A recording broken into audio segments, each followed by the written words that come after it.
channel. So today I'm gonna be showing you guys how I take my eyebrows from this to this, so keep watching. I started waxing my own eyebrows when the pandemic first began back in March, because everything had closed down officially and they were looking very, very rough, and I was like, okay, so I have no one knew when everything was gonna open up again. And so I was like, you know what, Diana, let's just do it. I already had the materials, I had the wax and everything that I'm gonna be showing you guys, because I actually already waxed my own mustache. I've been waxing my own mustache for like over a year now. The only thing that I do miss about going to my eyebrow lady who threads them over doing it on my own is that I feel like when you get them threaded, they do last just like a little bit longer than waxing, but I feel like at the end of the day it's still kind of like all the same. So the materials that you guys are going to need are a wax warmer and wax.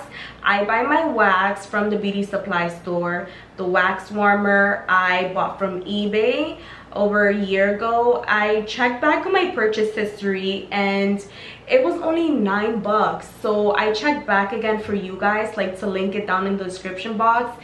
And guys, like this pandemic has made prices for everything like way inflated. Everything is going up, so the price actually went up to like $24. The reason for that being that, you know, everyone's trying to do their own thing at home, so people are buying wax to do their services at home, so that's why it went up. However, I feel like it's still a really good investment to have, because not only if you want to like start doing your own eyebrows and mustache, but like I had this when I bought it last year because I started waxing my own armpits.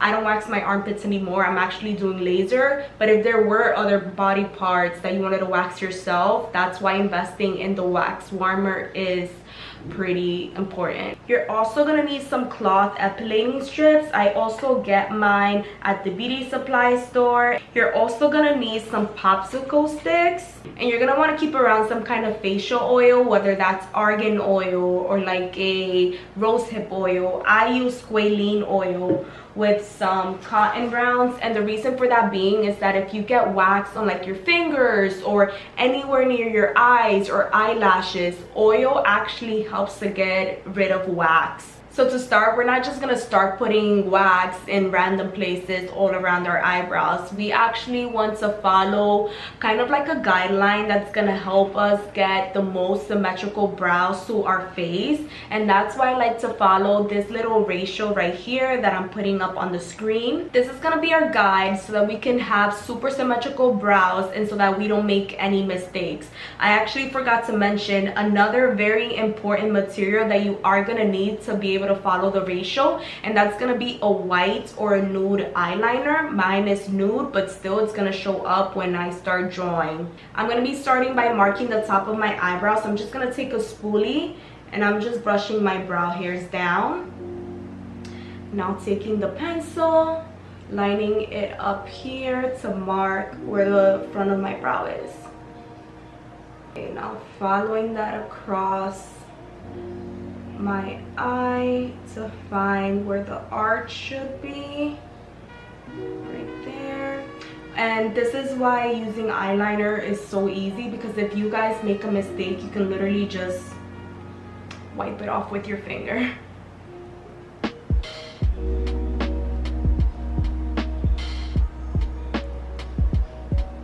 Now to do the tail. So now we're just gonna repeat the same thing on the other eyebrow.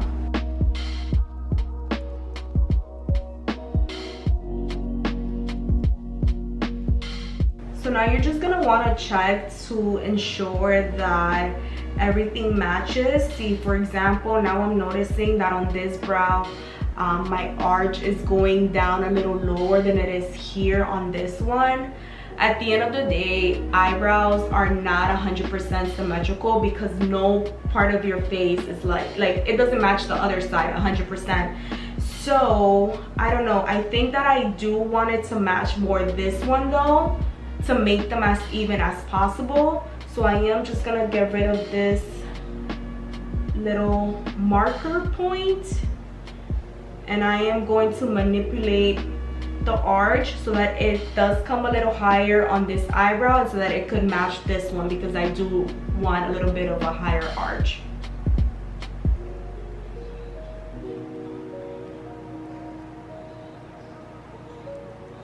That matches way closer. Okay, so the next part, I might not be able to explain it the way that I want to, but basically we're going to be taking our eyeliner and we are going to be outlining what our desired brow is going to look like. This is going to actually help because when you are outlining your brow, everything that's inside of the line, I do not want to wax. This is really good for those of you that are in the middle of like growing out your eyebrows, because you can just leave whatever little grown hairs, the new growth that you have, you can leave that outside of the line, and you know that that's all that you want to be waxing off. So this is what they should look like once you have drawn in the desired shape that you want by following the initial symmetrical markers that we made. To wax the top, I am just brushing my hairs down again. I'm actually gonna start by placing the wax right on top of the line, because that's what's gonna give me a more sharp effect. I can do this because I've been doing it for a few times now, so I feel like by now I know how to manipulate the wax more. If this is your first time doing it, I don't recommend that you put it right on top of the line that you drew. Just place the wax literally right outside of the line, because you just want to make sure that you're not getting close to the hairs that are inside of the line that you don't want to be waxing off.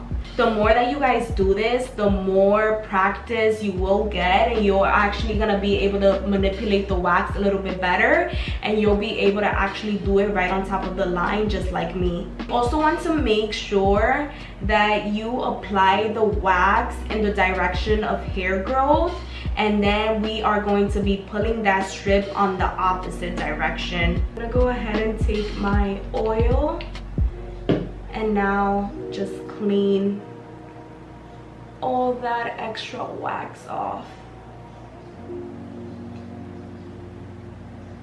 I feel like there's a spot right here that I missed, and I want to take this little bit off, but first I'm just gonna finish the other brow, and then I actually want to trim my hairs, and then I'll be able to see better what it is about this spot right here that I need to fix.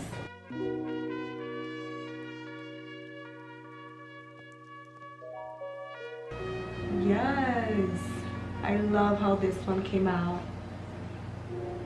I'm just brushing the hairs back up one final time to trim them.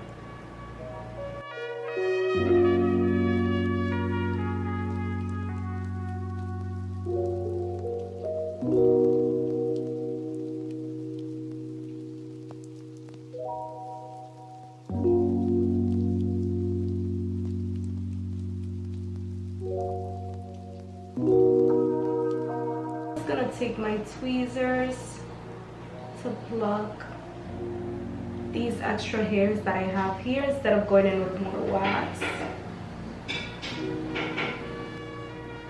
I like to start in little parts first, because before I used to just do like put it like this and just do like this whole side, and I felt that like when I pulled it I would miss a lot of hair. So now if I just do this side first, like the bottom half, and then the top half afterwards, I get all the little hairs.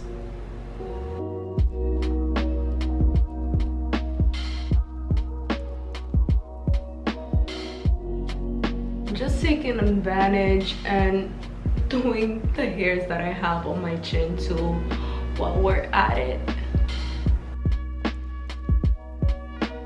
That is it, you guys. I am now completely done, and just so that you guys know, I don't wax any other parts of my face, just the areas that the hair is more difficult to remove. For the rest of my face, like my cheeks and my forehead, I just use a blade and I shave the peach fuzz off with that. And that is all for today. Thank you guys so much for watching. If you feel like this video was helpful to you, please give it a thumbs up, share it with others, and subscribe to my channel if you haven't already, and I will see you guys in my next one. Bye.